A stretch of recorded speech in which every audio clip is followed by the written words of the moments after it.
So I want to thank you all for joining us. There's 70 plus people here now. We're doing this for the American Museum of Fly Fishing, and I want to thank both Sarah Foster and Alex Ford for helping us get this together and off the ground. Our focus, let me get this out of the way. Our focus is going to be on striped bass fishery and 4 specific scenarios. So I put together this group of ambassadors, which would include Captain Kyle Schaefer, who's second in the with a rock background behind a wave. Kyle, there you go. So Kyle is a guide in Maine. He currently resides a good half of the year in Great Harbor in the Berry Islands in the Bahamas. He manages Soulfly Lodge. And then why don't you tell us a bit about the fishing you do up in Maine? How do you describe your striper season up there? Yeah, so I guess I describe it as I try and focus as much of my time on the flats and shallow water as much as I possibly can, but with a 9 or 10 foot tide, that's not always the place to be. But that's certainly my focus. But we do a little bit of everything. I just love the varied environment up in Maine, from beaches to rocks to mud flats to sandy flats and everything in between. Just love the diversity up there. And I think for you'll be the northern boundary of this discussion. Mike Rice, owner of Mud Dog Flies, and resides on the South Shore of Massachusetts. You've had your first couple stripers arrive now, right, Mike? Yeah, they're already here. And so how do you describe your striper season? I spend most of my time here. We have the North and South River system and a bunch of flats, mud flats, sand flats, a lot of grass banks. I spend a lot of time out there. I call it walking the mud. I'll use kayaks to get out there and set up on one area and then either fish the tide out to the mouth or fish it in. So do you fish from a kayak much, or do you use the kayak to get there and jump out? I hate fishing from a kayak. That's what I thought. The only time I'll cast from it is kayak. if I have fish breaking in front of me. The rest of the time it's just a shit show. Yeah, good enough. My name's Peter Jenkins. I own the Saltwater Edge down in Middletown, Rhode Island. And, I was out yesterday on a boat, and I probably split my time 50-50 between waiting for stripers, whether it's a river mouth. We have a couple river systems here that I like to fish, or flats, but also a fair amount of time in the boat. And they're just getting here. Caught a couple bluefish to start off with, one nice striper, but our season is definitely, starting to ramp up. Not just the first couple; it's really getting going. And let me just take one more look for Paul. Paul is our 4th panelist, and he's currently guiding down in the Keys for tarpon, and then he comes back up to Long Island. And we had miscommunication here, I guess, on the start time. But I write here at the top, I said you have 3 ambassadors here and 1 Isaac Walton Award winner. And the Isaac Walton Award was something that Paul Dixon won, I think, in 2020. But anyway, it's awarded by the American Museum of Fly Fishing. It's one of the ways they recognize contributions. And since he's not here to explain himself, this is the award he received. Their passion for the sport of fly fishing and involvement in the angling community provides inspiration for others and promotes the legacy of leadership for future generations. I've worked with Paul in a couple of different capacities, and I think leadership for the future describes him pretty well. He's a solid guy and a tremendous fisherman. I think if I was going to tell you what he's maybe best known for is really developing that flats fishery on the east end of Long Island, sort of back in the day. And now he brought habits and techniques from the Florida Keys from his time at Ocean Reef.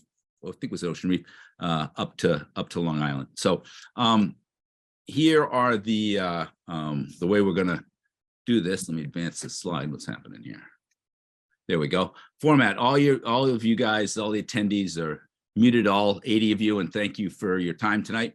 Use the chat feature of the toolbar at the bottom of the screen to ask questions. The co-hosts and I will be monitoring those. And I only, at this point, I see one question, which I think we've answered. We'll go from there. So let's jump in. My goal here in putting this together was to, I've done a lot of talks over time, and I chose this different format to get some expertise from other places, but to really focus on 4 areas where I think a fly rod has a unique advantage in how to leverage that through your fishing this year. So it's a big ocean, you know, and you have to break that down. You got to eat an ocean, sort of like eat an elephant one bite at a time. I think it's a great satellite shot, but it covers almost all the geography that we'll be talking about tonight. So obviously it's pretty wide, pretty big, and pretty varied. There was a comment I heard a couple years ago from a buddy of mine, and it really makes sense.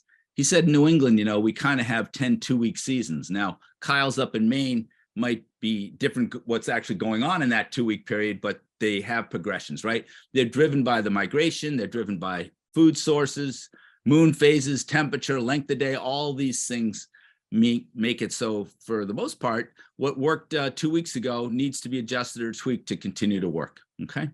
And so I think there's some educated guesses in this. We're curious how many of you are trout fishermen. I guess I could have done a poll about that, but you know, you're very familiar with hatch charts at that point, and you think about habitats. You know that the stoneflies live in the bouldery run coming in at the head of the pool, for example, right? And it's certainly similarities in striper habitat as well.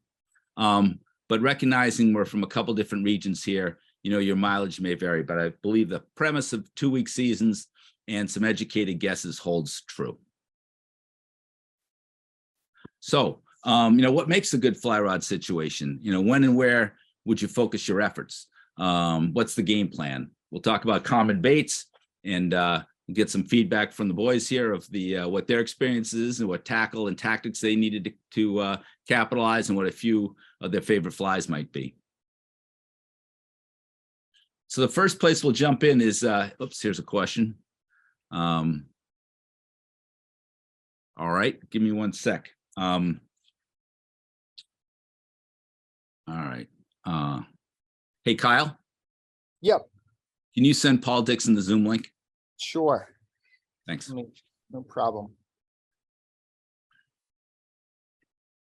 Oops. Going backwards, no fun in this thing. All right, get this out. Oh, that's,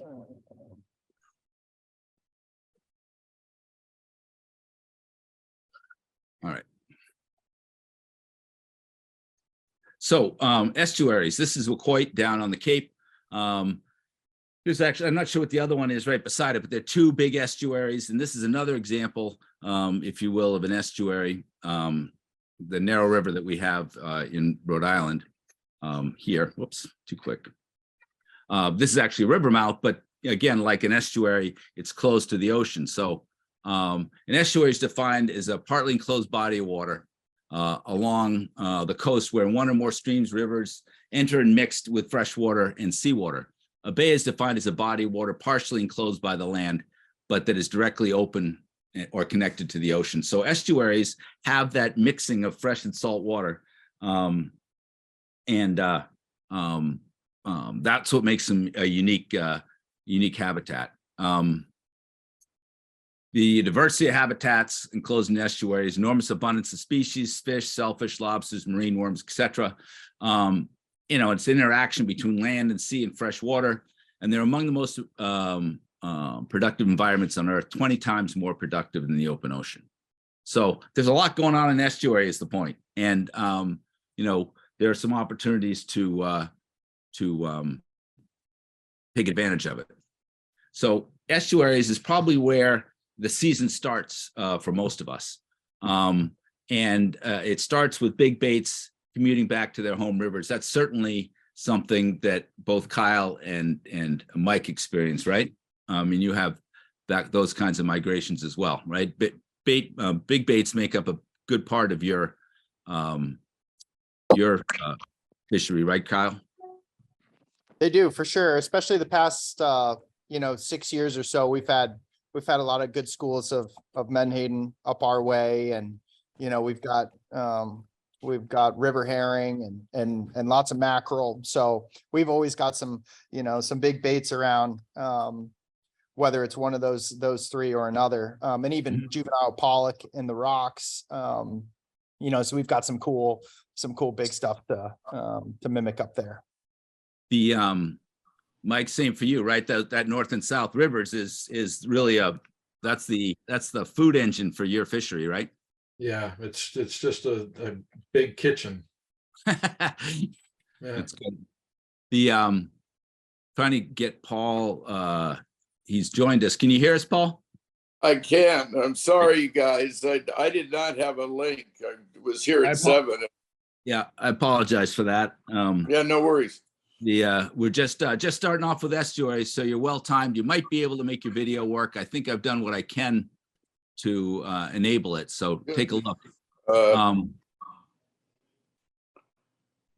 right. So the estuary is a common spring baits we already talked about. Were menhaden and herring, the big baits, but also silverside, cinder worms, shrimp, sand eels to a degree.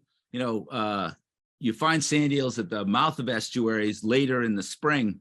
But what's happened is the adults have gone in February, March, spawned and left.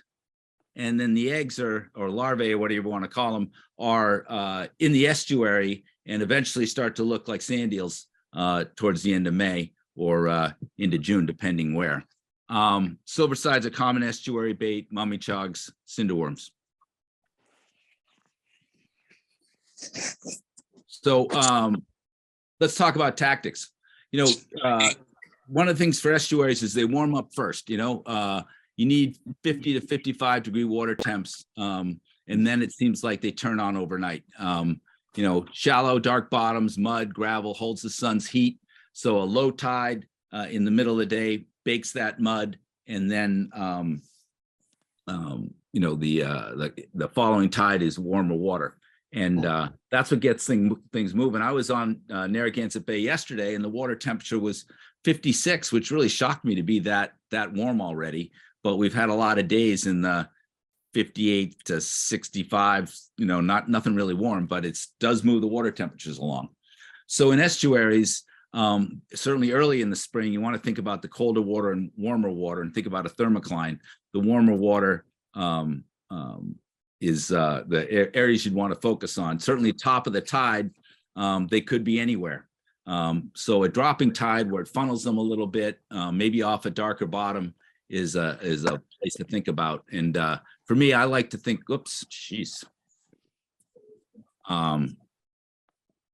I like to think about current speed, and I know you do too, Paul. It isn't tide, it's current speed. And I look at dropping tides and where there might be a constriction causes the flow to increase. And the fish will be there and happy and feeding for a while, but then as that current speed drops off, they may well move, and it's time for you to use your feet as well. Do any of you guys have some thoughts on when the ideal time to fish an estuary might be? All day, every day. Can you guys can't see me, right? Not yet. I don't know why I get this. It worked great yesterday for some reason. Let me go in one more try. You're a co-host and everything else like the rest of us. I know. That's why I just, I'm trying here, but I can't. Anyway, my thoughts on the estuaries is I love incoming tide a lot of times because the fish flow into them. And current means a lot. But it's almost like this tarpon fishing we've been doing. When the tide comes in, it's almost watching the fish come in with the tide. And so for me, and especially with the and don't get me wrong, outgoing tide is great, but once, at least for the flats fishing, the stuff that we're doing, it'll get too high that you can't see, So, I love the beginning of the incoming, and I love the beginning of the, sort of the halfway through the outgoing, so that you get some level of water you can see and see the fish. Mm-hmm.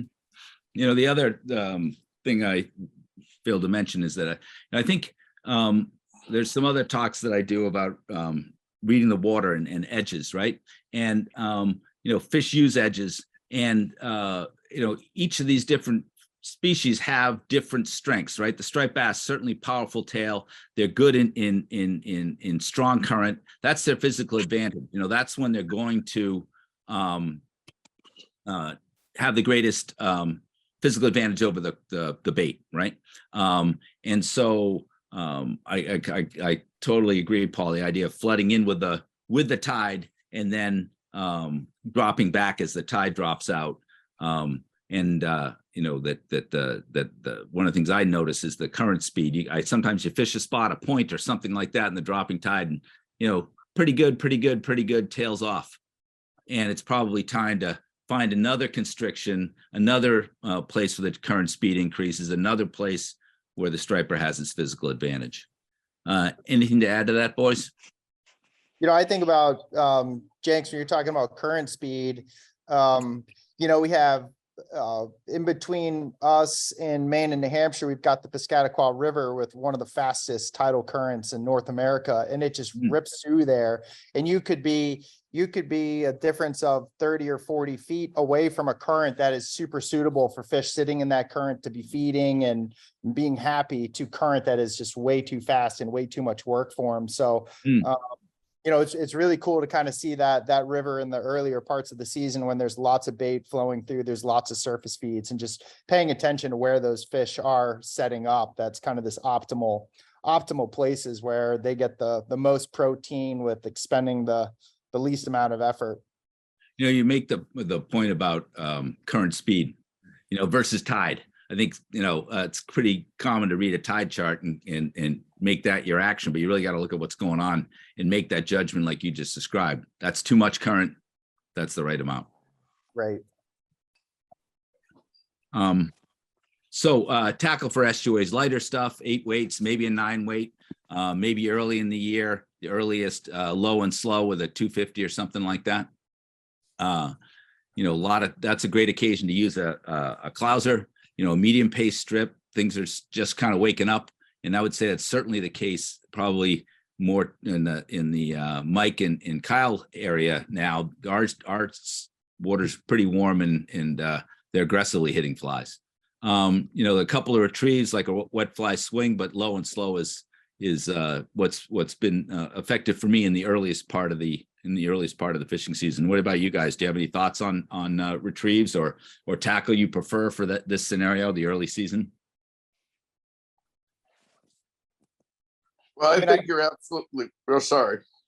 No, I think you're absolutely right, Peter. That that it's, you got to vary retrieves, and it helps if you have any idea what the bait is, what it's doing and stuff, and weirdly enough, a lot of times when I've got current speed and fish in there, I use a crab a lot, and it's especially drifting a crab and letting it sink and everything else. It sounds weird. A lot of clousers, a lot of slow stuff and everything else, but it's weird. I've sight fished with crabs, but then when you start actually putting that into practice, and even with sinking lines, and just real slow, and it's almost like, you're salmon fishing and you're, it's going with the tide and drifting out. You got to have the spot to do it and the current moving and stuff, but deadly effective, and just throwing that in there. Yeah, I think the idea of the clouser minnow, it's a great fly, no doubt about it. But it's to some degree, it's a crutch. People put on all their chartreuse clouser and a 9 weight intermediate and go off into the estuary, and there's a lot of other ways to skin that cat, like Paul kind of points out. And I'll apologize to folks for dancing around on these slides. So this is the first Zoom presentation I've done in a while. Did quite a few during COVID, but I took a nice long break. So learning to drive again's a little tougher. A couple questions here. Let me get to them. What is too fast for current? I know it could be hard to verbalize this. Here's another one similar. Is there an optimal current speed, or is it just spot dependent? I know, Paul, not to put you on the spot, but you're the guy that got me thinking more about current speed and less about, top of the tide, middle of the tide, dropping tide. It's really what's going on very specifically. Do you have any kind of guideline for what looks ideal? I mean, it is a quicker paced current where the striper has its physical advantage. You might even see bait disrupted, I guess, right? I think that's true. It's funny how it works. And where I learned a lot of this and everything else is obviously fishing the flats, because you can see the fish and you see what's happening. And it's often, and bluefish can be really similar.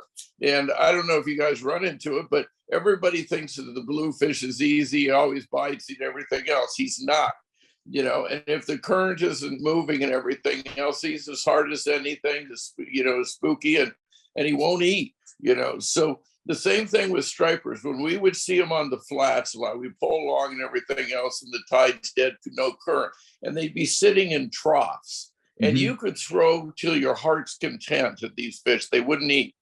And then, the tide starts going into some stern, and then you throw at them and they'll start sniffing at the fly, and they're like, okay, maybe that's something. And then you get a little bit more current, and now everything you throw at them, they're going to eat. So it's trying to figure out, as I tell people, it's the velocity of the current and figuring out what the velocity is when it turns the fish on. As a general rule with myself, I'm going to tell you that after an hour and a half, let's say that it's high tide at 12 noon or whatever, usually an hour and a half to 2 hours after that high tide, I'm going to probably have sufficient current, depending on the area, to the fish are actively feeding. You may see fish oftentimes. I used to hear this all the time. Oh, they refuse the fly. That's the fly. It's the fly. It's not. You just have to figure it out. They start, sort of sniffing around, and it's almost like waking up from a nap. And they start moseying around instead of sitting in the bottom of troughs or floating on the surface a lot. You'll see them float, hard to feed, but float. And then all of a sudden, it starts moving. I used to fish in very late in August when they're very hard to feed, and I'd find sitting fish, and I'd play with them. And if let's say it's high tide at 12 noon, at 2 o'clock, all of a sudden they'd eat. Well, the next day I would book my charters that I'd go, a half an hour before that when they ate the day before. Just tell people this is where we're going. Otherwise, you're sort of blowing the fish out of the areas and they're not ready. And in August, the fish are difficult because the metabolism has changed and the water's warmer. So it's same thing applies though, earlier in the season. So, for me, it's trying to figure out when that timing is and what the current velocity. And that's why it's good to keep track of it. So, when, okay, yesterday the tide was doing this, just time wise. And tomorrow, if I go at the same time, we were probably going to be pretty close to the same velocity an hour later or whatever. Yeah. And I appreciate that description. I think the other kind of another way of saying, I think part of what you said was that their physical advantage is there. You know what I mean? When the current's moving, and certainly stripers, I feel that way. Little rougher it is, the little bit more advantage they have. So a couple favorite flies for estuaries. I just wrote down mine, but I would ask you guys to chime in on a couple flies that work well for you guys in the estuaries.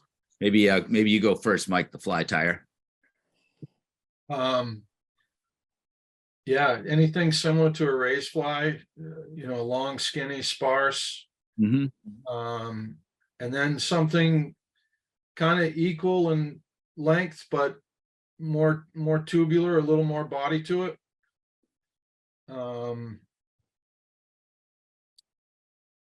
Imitating what? Is that a sand eel kind of thing? Just a larger sand eel, larger silver side. Got it. Something that's got a little more profile to it. Yep.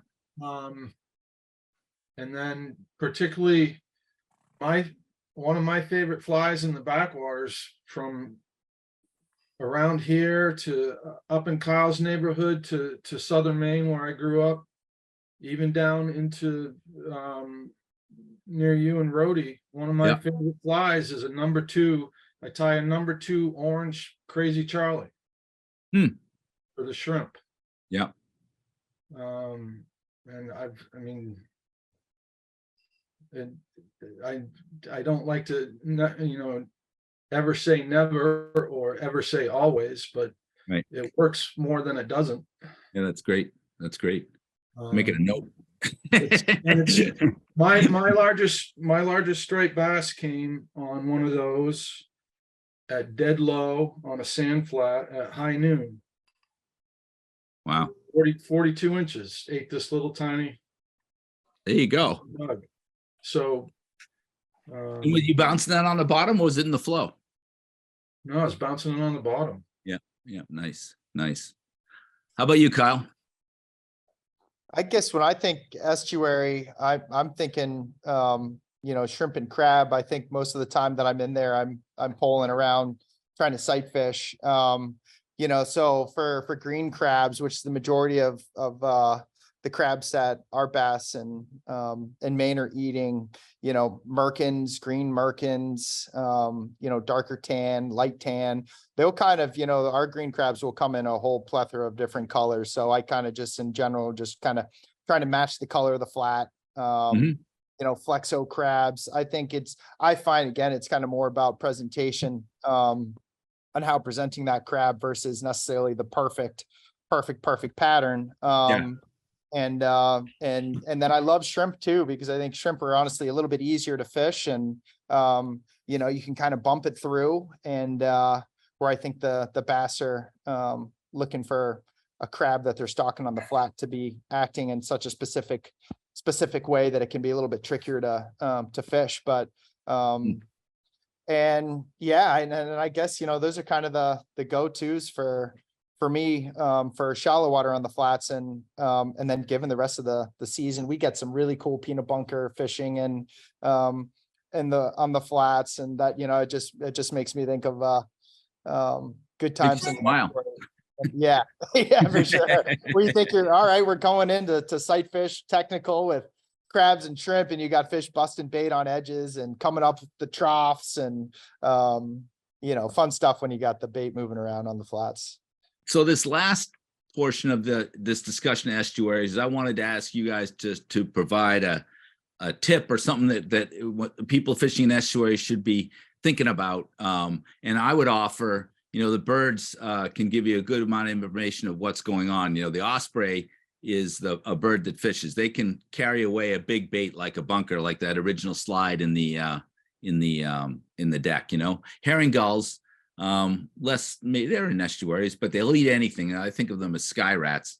And then terns are going to be focused on small bait because they really can't do much otherwise. The herring gulls require the game fish to push the bait to the surface so they can snatch it. They can't dive and chase it, whereas cormorants and others can. Any other, but any point of emphasis you want to make before we move off of estuaries? Any of you guys? Yeah, I'll throw another one in there. Sure.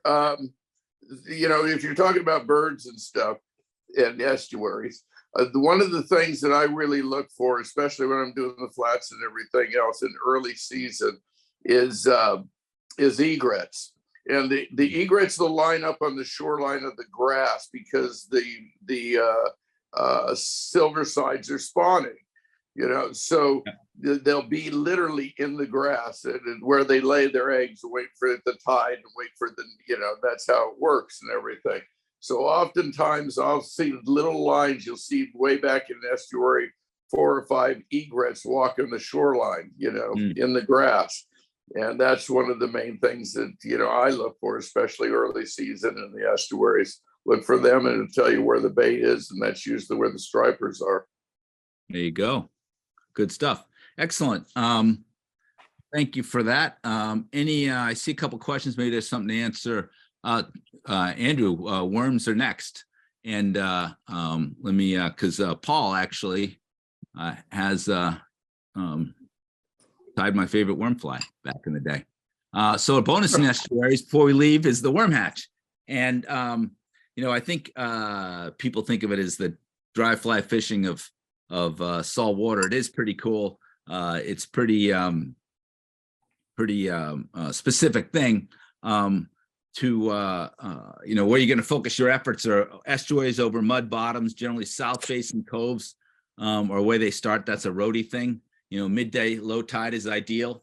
Generally a floating line, lighter the better.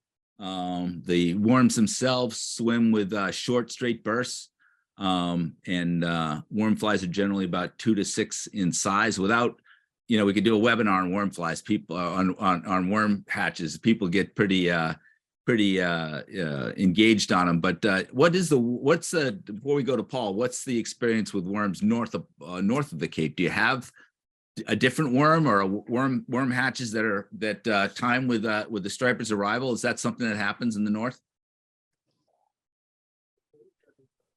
Who are we talking to? I was going to save you for last, Paul, because you've got a lot of experience with it. I'm just wondering if the guys to the north have this bonus of worm hatches. Up my way, I still have not run into one on the mudflats that I fish. I hear we've got some mudflats kind of way back in our system that are a little bit cloudier, and I hear something happens back there at one point of the season. All right. Just don't have it as much. Got it. And Paul, on Long Island, I know you have quite a worm hatch in the various ponds and stuff on Long Island and in Connecticut and Rhode Island. But any one tip before we move off of worm hatches? Any observation you have? Yeah, I could give you. I don't even really want to say it, but there's only 102 people here. But so here's the deal with worms. The worm is a polycate. It lives in the mud and everything else. I'm literally using a worm fly right now, tarpon fishing, same worm. It's a Narcissus, and they call it down here Palolo worm. It's a little larger than the ones we get up north. Yep. But I guess one of the things that I learned down here by fishing it, and I fished, the bass with the cinder worm hatch way before, did this year. But I actually use it on the flats, and I don't need a worm hatch. And it's the same thing. That's why these guys won the tarpon tournaments years ago down here, is everybody considered that you had to fish it on a worm hatch, and that's when they're there, and that's when they're going to do it. I'd sight fish with the thing. And so I use a worm a lot of times if I know that it's, let's say right after a moon or something where they know. And if I see them on the flats midday and everything else, I'll throw a worm at them, and it's deadly. So, you don't necessarily have to have a worm hatch to hook a fish on a worm. They love them, and they think there's some aphrodisiac about it or something because, the permit eat them down here. They think that the tarpon get drunk. You guys, if you've seen them up in Long Island, Connecticut, Rhode Island and stuff, it's amazing. And I've had them, it's all the tide of the moon. The worm hatch happens coming into the moon, on the moon, and a little bit after for a period of time. But a lot of times if you get the tide, they can happen. I used to have them in broad daylight, let's say the late afternoon, beginning of the outgoing tide or something, and the holdover into the morning, so, the worm, like I said, I wouldn't be I throw worms all the time, and I don't have to have a hat. Are they in the water column, Paul? Or are they up? What kind of, just keep mixing it. Yes, they're up in the water column, So I'm using a floating line. I'm using, generally speaking, when I'm fishing, I'm using at least a 12-foot leader, and I'm using a floating line, 16-pound test, and a worm pattern. And you just line up to the fish, and you have to double overhand strip it because the worm stays straight. This is how these guys down here did it years ago. The only guys, Dave DeLue and Scott Collins, won all 3 tarpon tournaments, and they figured out using the northeast under the arm strip and applying it to the worm was deadly. Yeah. And so, and I started thinking about it here. I never used it, I only fished them at night there. So anyway. Yeah, But me too. yeah. This is it makes plenty of sense to me, actually. Your point about fishing when the worms are not hatching, because they know when they see one, they're familiar with them. There's literally, I read somewhere about Rhode Island, there's like 100 different worm species, that are hatching all the time everywhere. So that kind of movement wouldn't be lost on them. So I'm going to try to do a better job of keeping the pace here. Estuaries is a good one, but we took about 30 minutes. So I'm going to have to, I'll put the hammer down. We thank you for your question. So Boulder Fields and Points. Now, this is another place to focus your efforts. It takes a commitment. It's really about finding a few spots that you're comfortable and getting to know them well. So these hard shorelines came from the Ice Age, and it's this Wisconsin glacier 85,000 years ago. 26,000 years ago, it was a mile high here in southern New England, Long Island, and all that. And as it retreated, it paused several times and created, Long Island, Block Island, Martha's Vineyard, Cape Cod, and all that rocky coast that you have north of Boston. You have a little bit of it right here in Newport, but for the most part, this retreating glacier deposited sand and rocks, gravel, and soil. And so it left a hard shoreline. That black zone is the upper region that's covered by daily high tides. That's the super slippery rocks you're always warning people about. The barnacle zone is the weakest tides that cover most boulders most days, because the barnacles themselves don't want to be exposed to the sun. So they're going to live in an area where the weakest tides are. It gives you an idea of the tide range. When you can look at a beach, you can start to appreciate what it might be. But think of it this way: baits like cunner, scup, bergdolls, you can call them, sea bass, blackfish, all live on these hard shorelines. And so essentially they're a 24/7 buffet to striped bass. And the common baits, whoops, thought I advanced the slide. All right. So one of the observations I would have around fly rodders is as the water temps go up, and this is the ones I'm speaking of, the ones around me here in Rhode Island, but I think often people stay too long, fly rodders stay too long in the estuaries. There's a steady pick of schoolie bass, but there's some better bass in other places. Bass start to move to inshore structure on the moons in late May in southern New England, call it Long Island, that kind of thing. Water temps are rising, bigger baits are arriving or exiting the rivers, the bunker are dropping back, the squid are arriving, the Chesapeake Bay fish are arriving, and it's easily the best time of year to try to catch a fly rod or make a memory from shore. There's an article on the Saltwater Edge blog, and I didn't put the title in. It's not XX. The title is, I will send it all to you guys. But it's a great way to think about the time of year and getting out of estuaries. Think of the fish early in the year is on bait. And then as the temperatures warm and the bigger baits are in the open ocean, they reset to structure. And then with a natural cue in the fall or late summer, they'll go from structure to bait. But there's those transitions, and fishing that transition is a great way with a fly rod to run or a surf rod too, but to run a good chance at a keeper, a special fish. So 9 to 11 weights, depending on the current, intermediate fly line, or at least a 250, 350, again, depending on current and depth. But focus on points and corners. They act as a one-sided funnel and create a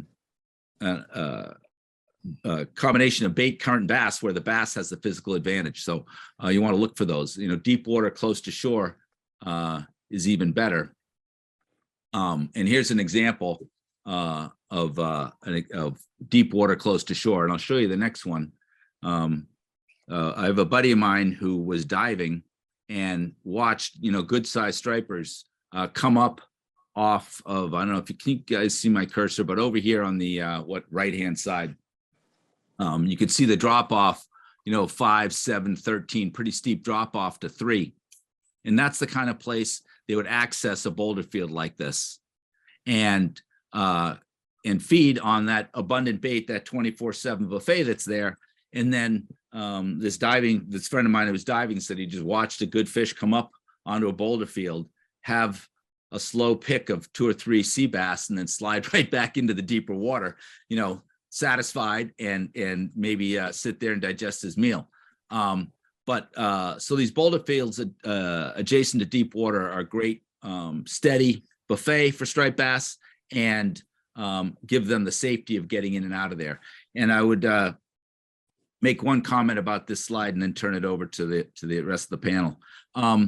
A good buddy of mine, Kenny Abrams, made the comment that look at the waves. They're not always not created equal, right? And so if a wave washes up on this beach, there's going to be a fair amount of water that has to rush back between the rocks back out to as the wave recedes, right? And that creates those ambush points where you want your fly to literally paint the rock, and where the striper would lie in wait to feed on the disoriented bait as it happens. Kenny's point was be mindful of the waves. They come in sets. There's a, if you see there's a rhythm and the 6th one is bigger, well, don't, save your cast for the biggest wave that's going to create the most disruption. As it relates to boulder fields, do you fish much for boulder fields in Maine? I know it's rocky, but you spend most of your time on flats. Do you have boulder field fishing in Maine? It's a little different. We don't have as much of kind of like the boulder field type element that you've got in Rhode Island, Jenks, but we definitely, I kind of, we have that element where, we've got miles and miles of rocky coast where, right. We've got waves running up onto shallow sloping rocky fields where the fish might be waiting for that wave to push up. That's when you're throwing your fly, and just as your fly recedes with that wave across the structure, you've got fish nosed right up into it. And it's probably it's a very close second to the flats, because it is still, Yeah. you really are, you're really engaged by the structure and looking at these places where lots of water maybe runs up and then all chokes back down into a bucket where there's fish that are feeding, waiting. And it's a fun place to be throwing bigger flies. You really could have any type of bait could be in that element. So I love it. We have a lot of that. And when the flats aren't on, that's usually where I love spending my time. How about you, Mike? Yeah, same here. I mean, right off of North Situate and Cohasset, we have Monet's Ledge and all the rock up there. It's very similar to Southern Maine and the Portland area up by Kyle. Throwing big flies on sinking lines, and you throw in with, just as the wave crests on the rocks, you're throwing your fly into the white water, and then let the water grab the fly and start stripping and hold on, because they're in there. They come right out of the rocks and will attack a big bait. Mm-hmm. Mm-hmm. I've got a buddy of mine, I think a couple of you guys might know him, but I just responded to a question. There's a fella, Jerry Audette. He is fishes with a fly rod plenty, but he's a tremendous surf caster as well, and spends a lot of time in boulder fields. He's the editor of Surfcasters Journal, and a lot of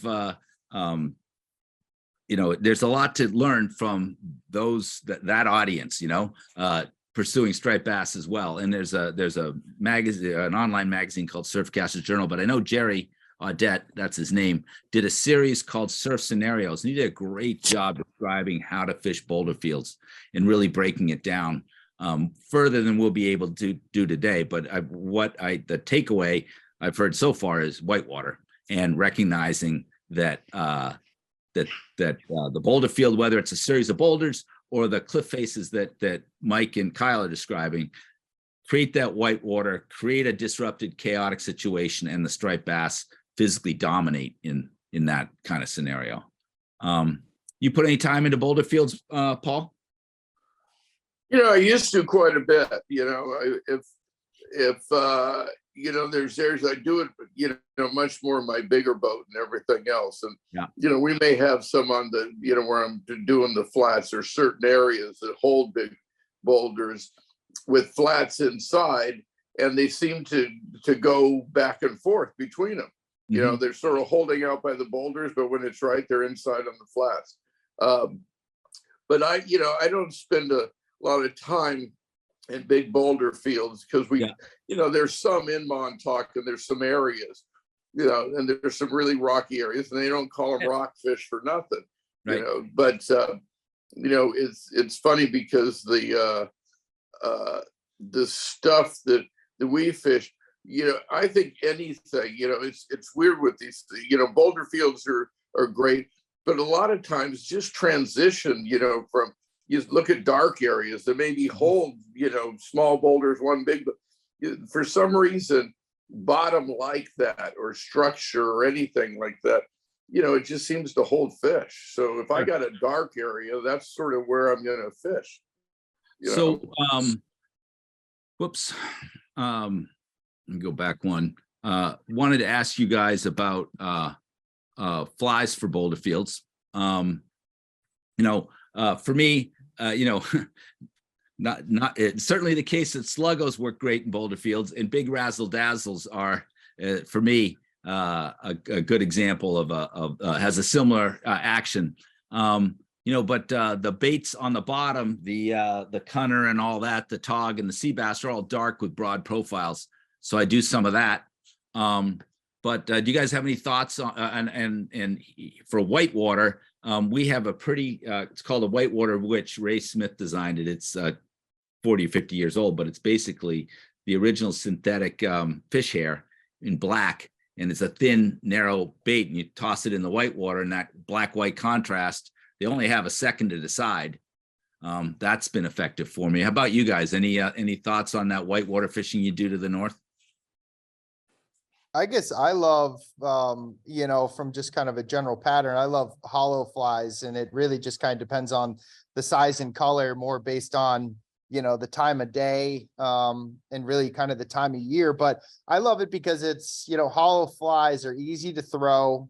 They shed water really quick. And they have great movement when they're in, a grade fly to dead drift. They're going to flow as that current is pushing it around, and it's rolling through rocks and getting stripped. And I would just be, I feel like, there's always those questions about what flies to use in these different elements. And, right. I think a big part of it is just being in tune with what's kind of happening on that time of year. And if you don't know, a 3, 4, 5 inch, white pattern with that's dark on the back is a really, really safe bet, just to have kind of as your prospecting fly, or until you see something that kind of tunes you into something more specific that's happening in that element that you're fishing. But I love natural materials, and I love stuff that moves, and flat wings are great in that element too. They just come alive and do their thing. And that was, I was hearing also, maybe not so much just a big hollow fly, but smaller ones matching the bait. Yeah, definitely. I think a lot of people think of, beast flies as your kind of your, hollow fly that you think about, but it's a great, you can dial them up and down. To build body and smaller patterns up to the bigger ones as well. How about you, Mike?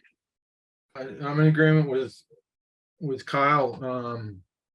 And I think, a lot of conversation gets focused around go big or go home, or big flies all the time. And I think a lot of it comes down to knowing where you are and what's underneath you, but it also comes down into your confidence in being able to throw the fly and manipulate the fly. So I think there are people just as effective throwing a 4-inch deceiver as somebody throwing a 10-inch beast fly.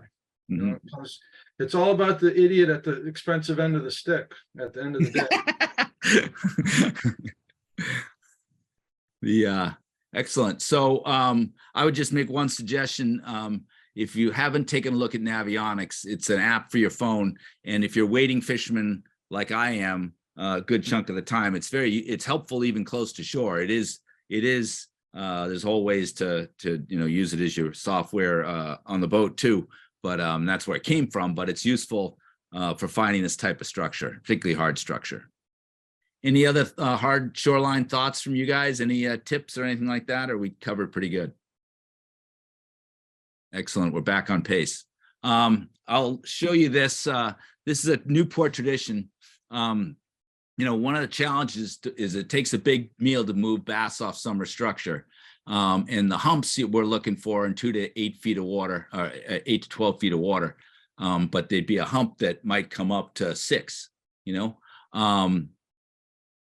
and the tackle's a heavy spin rod and a big, large surface spook, and a floating line and a big white fly. But I will ideally this runs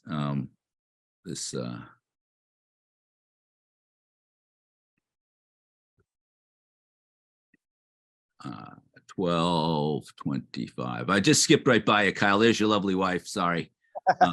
So insulted. The 12 about there. And Paul, I think I skipped you too. I apologize. No worries. That same kind of absolute obsession with fishing.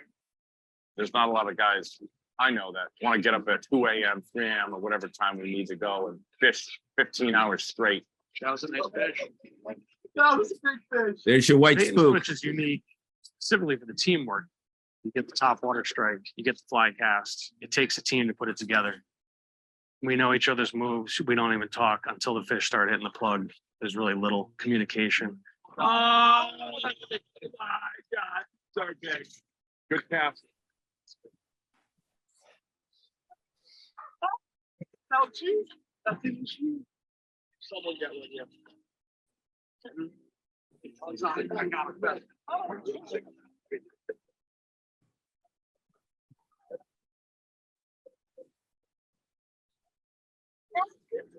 There. Got him?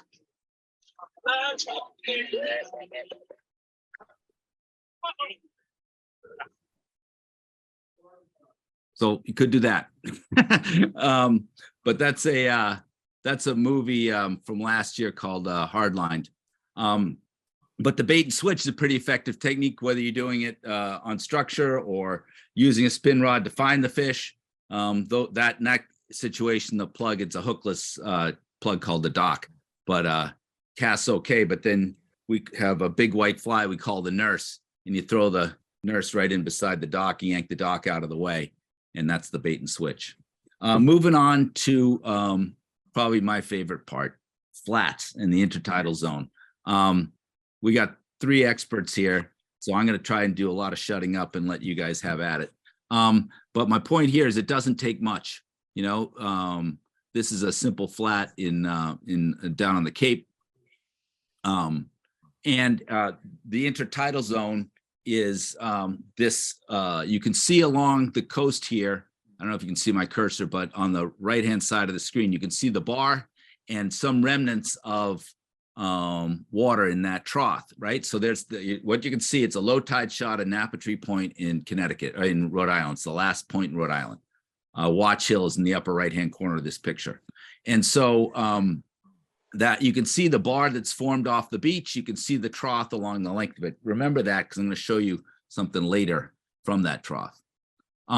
So these are 2 opportunities to sight fish. And typically you have a bar, offshore bar, this intertidal zone, and then the trough. And if the beach is steeper, the trough is deeper and the bar is closer. They work in relationship, okay? And generally, if you can look at the topography of the beach behind you, if it's steep, it's going to be deep. If it's rather shallow gradient, it's going to be shallow water in front of you as well. So there's certainly some aspects of reading the water we don't have time for tonight, but that's the quick take on it. So the only reason stripers move on to flats is to feed. Big white sand flats are great, but not required. Small patches can hold crabs, sand, shrimp, etc. You know, you can use Google Earth to find them and find your own little one. That one I showed at the beginning is near where my grandparents' house is, and I just paddle over there in the kayak and get out, much like Mike does. And for that, I just focus on the transition from the dark bottom to the light, and they'll roll out of there, and I just make sure the first thing they see is my crab fly. Works pretty well. But these guys have a deep background in flats fishing, so I'd ask them to comment. Oops.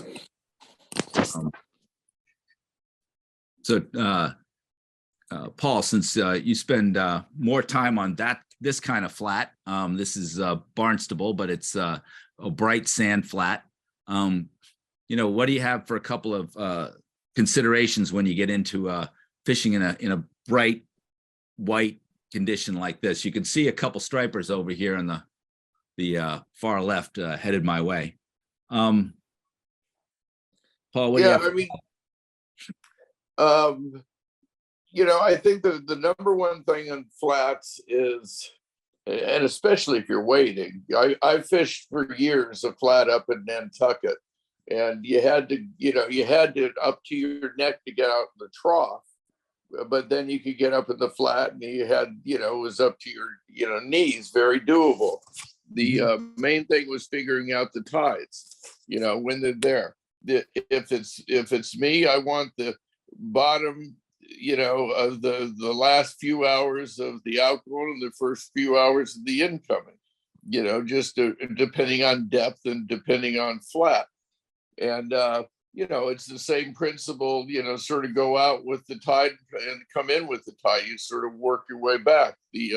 I'm throwing crabs most of the time, but shrimp, a lot of the times, same type of thing. It's funny. I think it was Mike said, about using the crazy Charlie type thing, the stuff like that. It's deadly.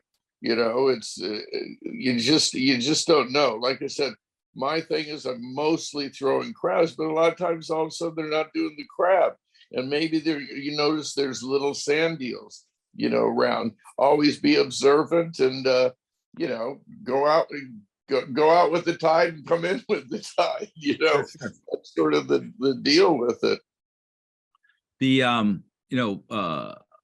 For Mike and Kyle, I've fished a town near Mike, and the flats are pretty dark in Duxbury, Mike. But do you guys have some light flats, or are they more darker? And there's different ways you might fish them as a result of that. I don't know if you see that. You can see that. Go ahead. We've got a mix of both. Some bright sand, a lot of dark mud, and then we have some areas, I call them flats, but they're just small finger channels that lead up into the marsh that the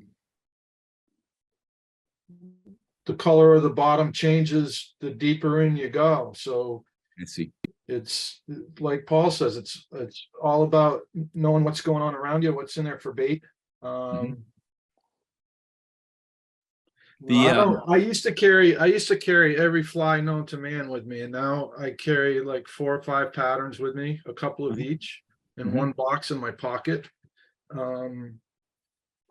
Just stuff that I figured out over the years. So I have something I have a top water, something that's mid water, and then I have small clousers or the crazy Charlies that I can get down when I need to.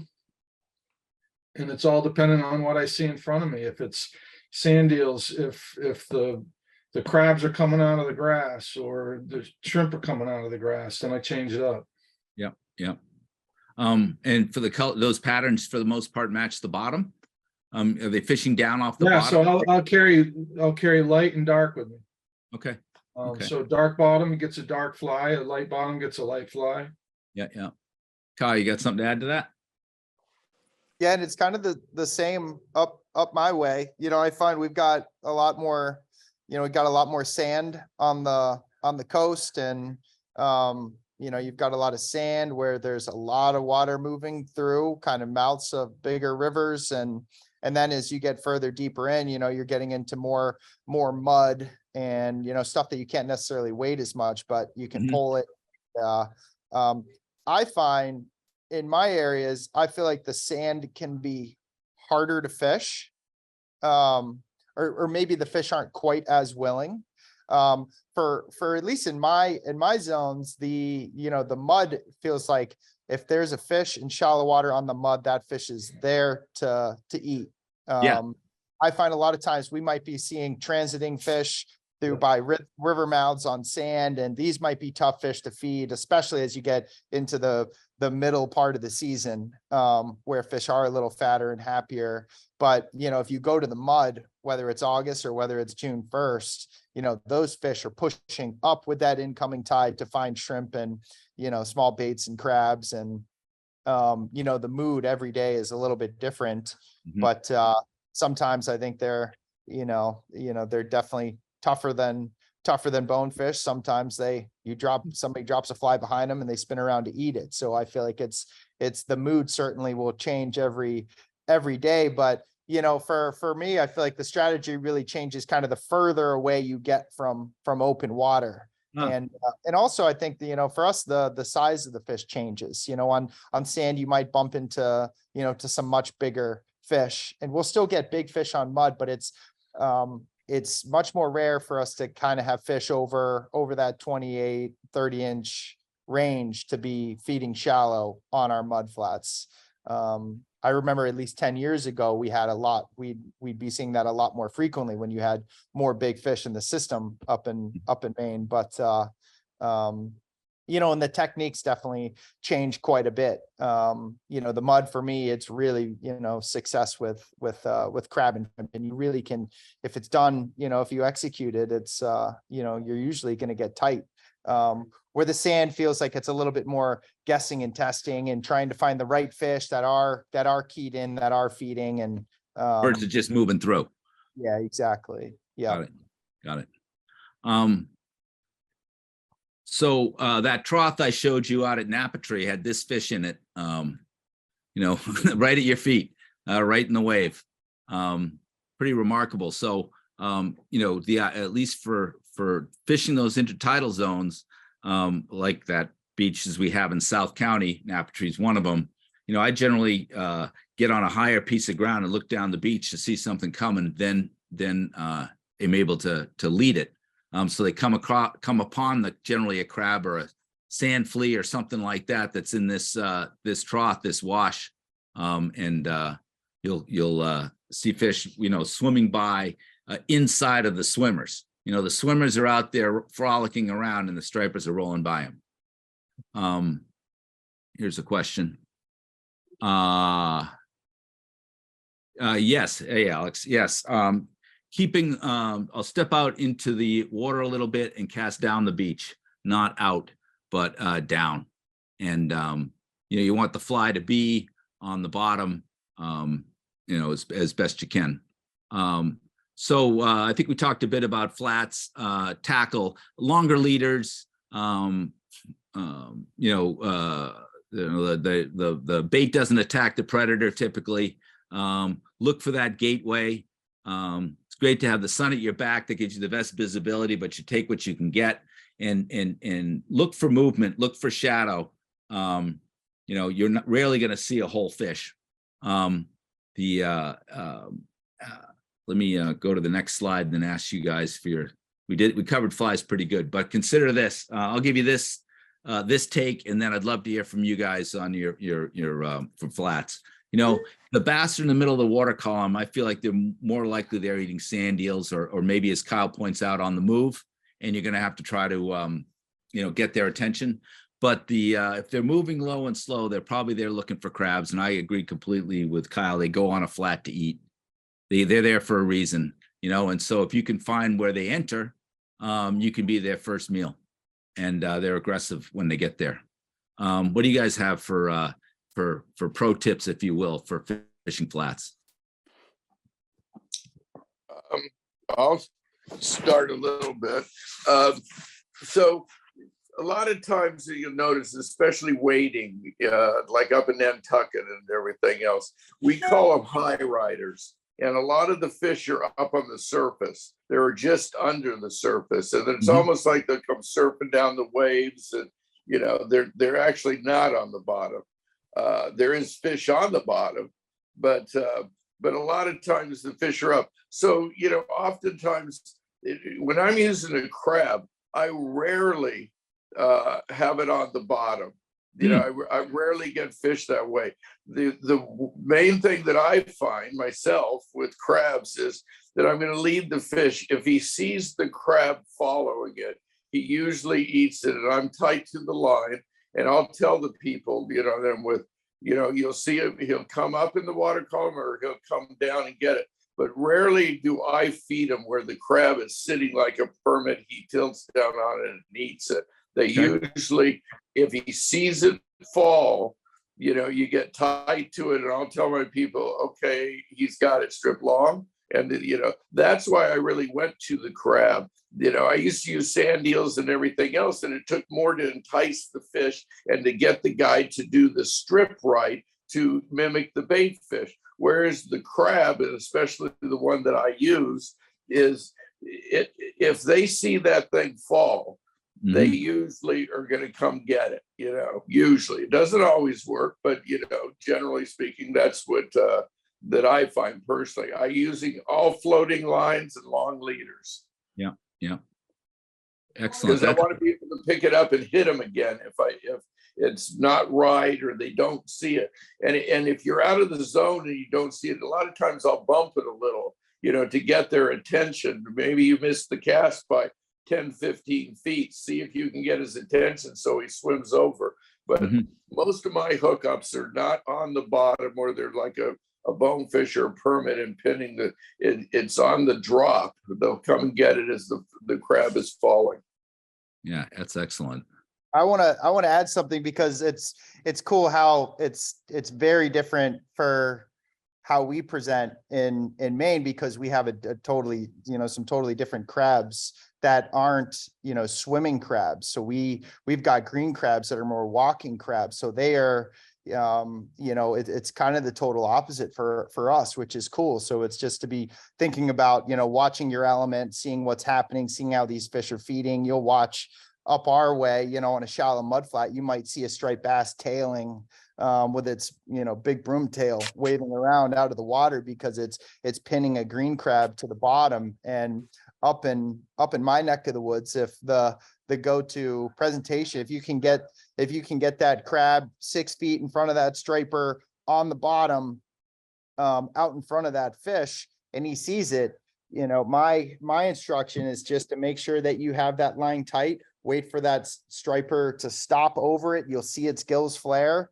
and then just nice, long, smooth strip set. And that fish has got it. And I'll find if we even, if that fish is maybe 3 or 4 feet away, 5 or 6 feet away, and it doesn't see the crab, and you give it a little twitch and you see the fish move and come to it, if you even touch or slide that thing or move it, most, 90% of the times I'll find the fish will just move right off it. Because at that point, that green crab is going into kind of its defense mode. It's hunkering down.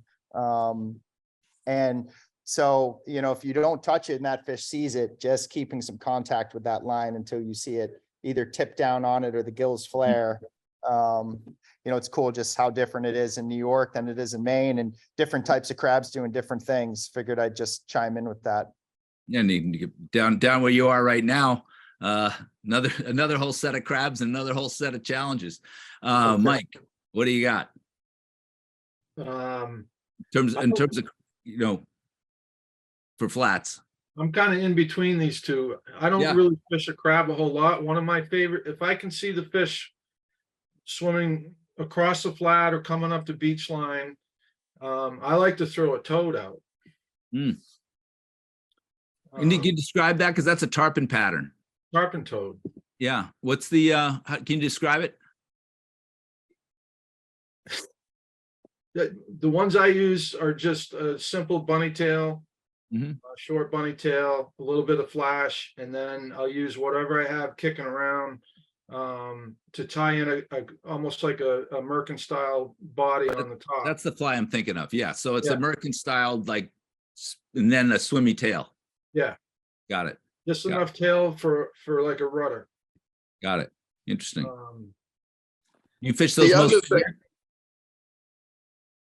year? the other thing too is, Kyle, going back to your thing and the tailing fish, we used to get tailing fish, quite a bit here. I don't see it as much anymore for whatever reason, maybe lack of fish, I don't know.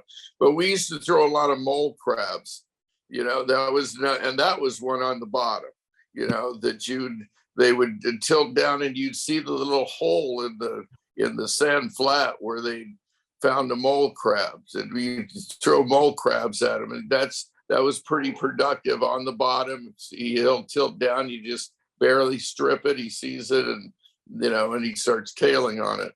But we don't see it much. I haven't seen the tailing bass, and at least in our neck of the woods, and it's probably because of there just isn't as many fish as there used to be. But generally speaking, the mole crab was the one we used in that situation for us here. It does seem like you guys throw crabs while they're different, and the techniques might be different. It's certainly part of your entire season. Doesn't sound like it's a spring thing or necessarily a fall thing. It's sounds like it's in the mix for most of your season. I've heard a lot about shrimp and crabs tonight, which is great. Gets me excited to think about something new. So this last section I want to talk about is I'm borrowing again Jerry Audette's term, and I'd encourage you to check out his surf scenarios. It's a online. He goes pretty deep. I mean, some of the sessions are into the couple of hours, but he calls it faux fall, that's first person I heard use the term, and it's the idea that there's times in the late summer where the air temperatures are colder than the water temperatures. Water absorbs heat slowly and gives it up slowly. And there's late summer nights where that occurs. In addition, that's the time of year where peanut bunker, at least in our area, are starting to dump out. Loads of other baits around, anchovies, silver sides. You're almost at your bait peak of the whole season. It's the big Thanksgiving time, if you would, in terms of life. And for us, that's latter part of August, September, obviously. And it's also signals when the stripers are moving off structure and back onto bait, as I described earlier. They might hunker in hard bottoms in deeper, cooler water during the heat of summer, but they're back on bait and back on the move. So certainly that expression, find the bait, find the fish, easy to say, hard to do, but that's a key, because they're now building up their reserves for the run. But the bait will stage on half moons and move on the new and full moons.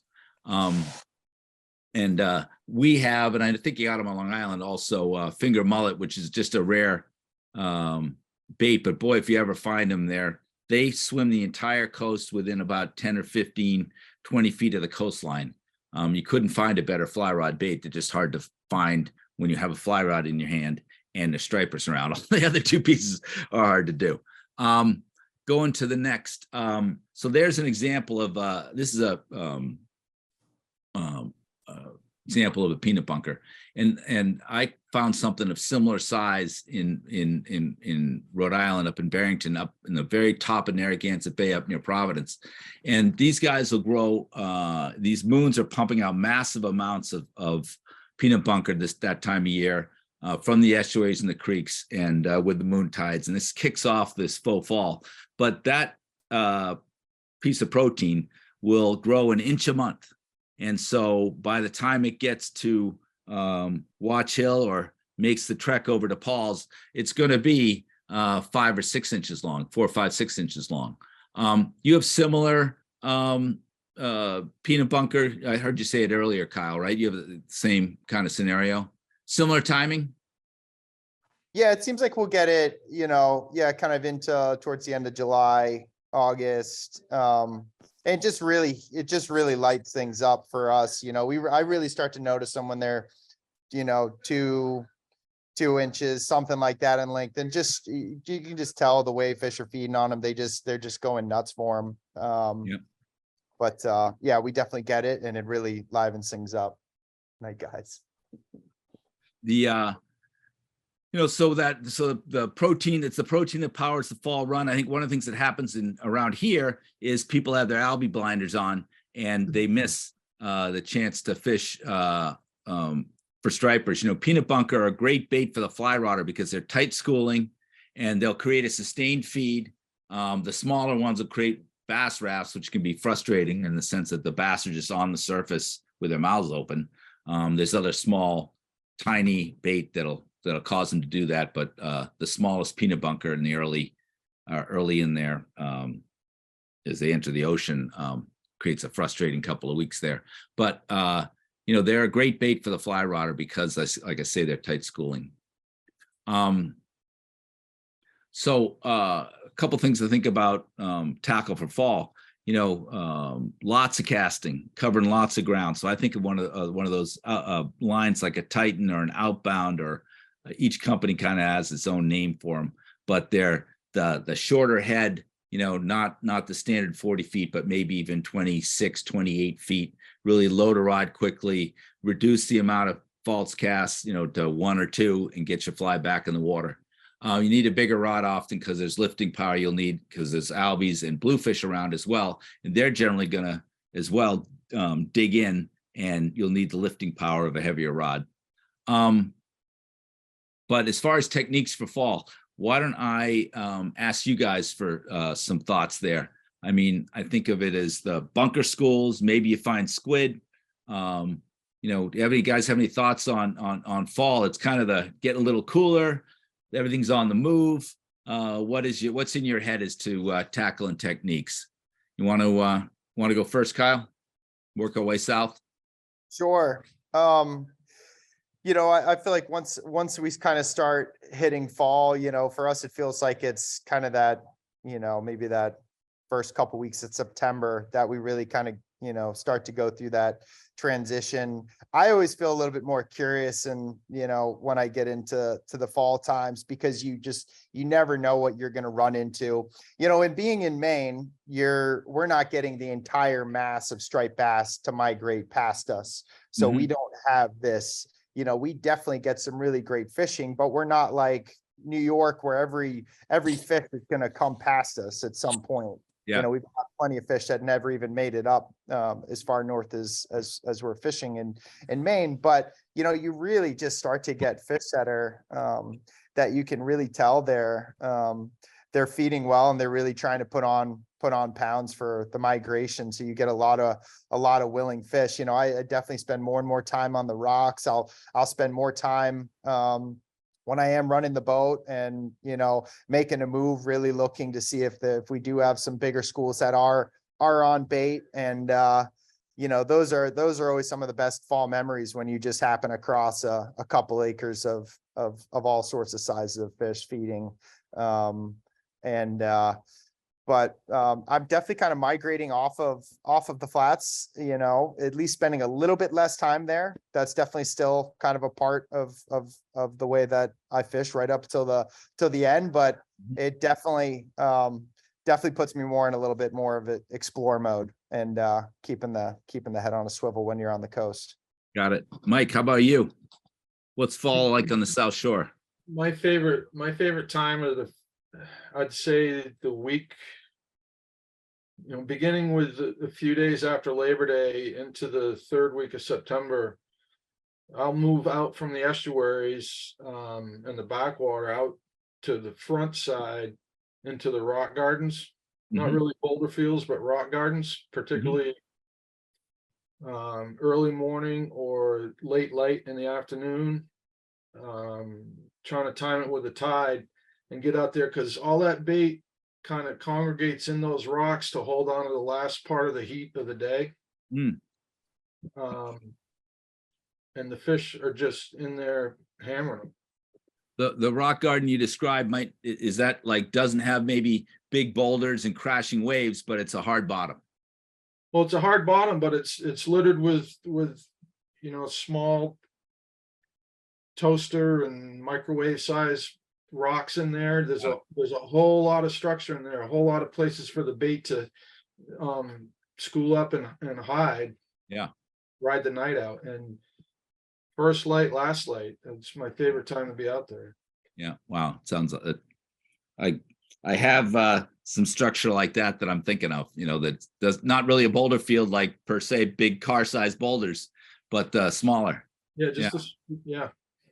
Very cool. Paul, Jesus, Montauk in the fall. Try to keep it to 2 minutes. Well, I'll make it very short. So, if I was going to tell somebody, what to look for in the fall, and you mentioned some of it, Peter, is, when you start seeing little rafts of fish and they're sipping stuff, it's trying to identify the bait.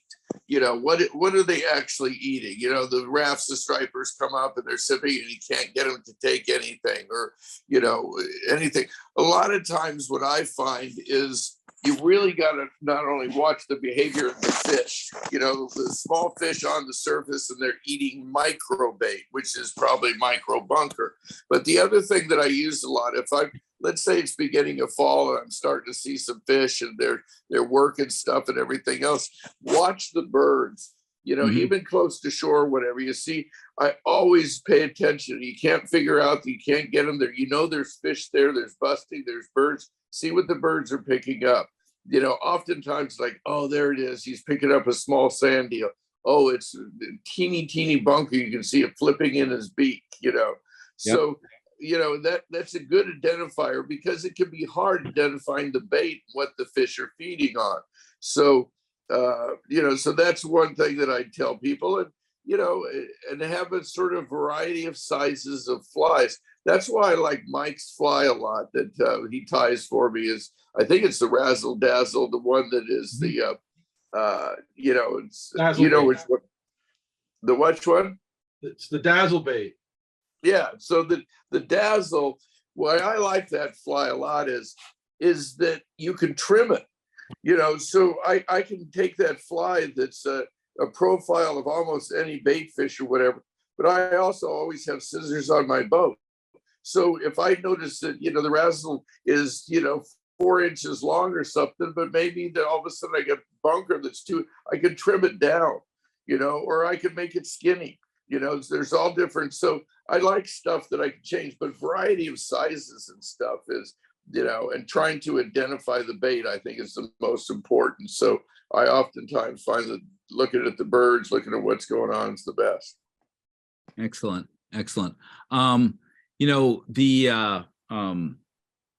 I guess I would offer this as something to think about. With those tight schooling baits that you have now, that would be anchovies and peanut bunker. Not all baits created equal. Bay anchovies and silverside's a little bit more loosely packed, right? But those ones that are tightly packed, the example I use is you go out to Stellwagen bluefin tuna fishing, and you'll see massive amounts of sand eels and all the bluefin crashing. And that's what people are focused on. But there's other predators there feeding on that same biomass. And so when you see the peanut bunker schools or the anchovy schools in the fall, think about the other things that might be feeding on them and imitate that as well. So I think of that as snapper, bluefish, and squid. Two patterns to have, because it'll stand out from this mass. Do you want to be the billionth piece of bait, or do you want to maybe imitate something that's in there feasting on the same biomass? So for me, it's never a bad idea to throw a squid. Any other tips for fall, guys? Let me ask you a question that just came up on the chat. Can you share what your favorite books might be? A couple of titles that you've enjoyed around saltwater fishing.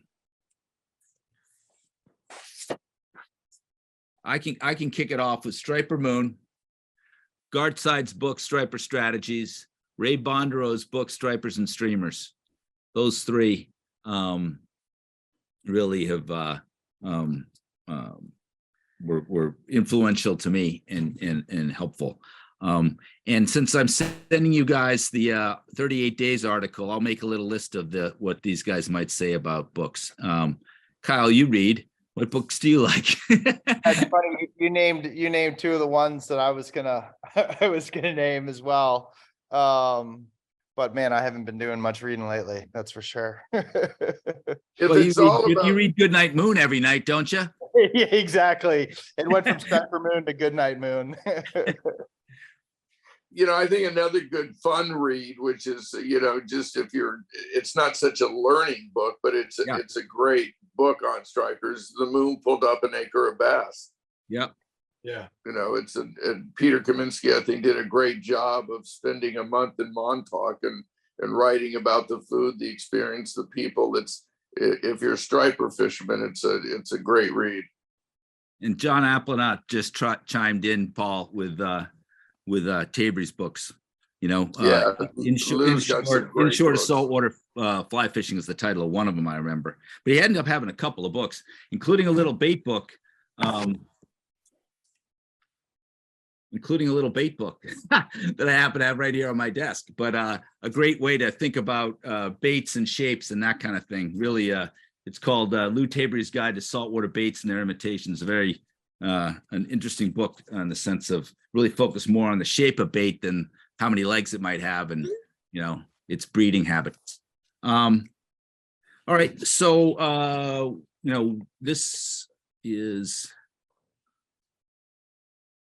other fly rod opportunities. A couple of them came up, the summer whitewater, dock lights, that kind of thing. So we just tried to focus on 4 to keep it tight and keep it short.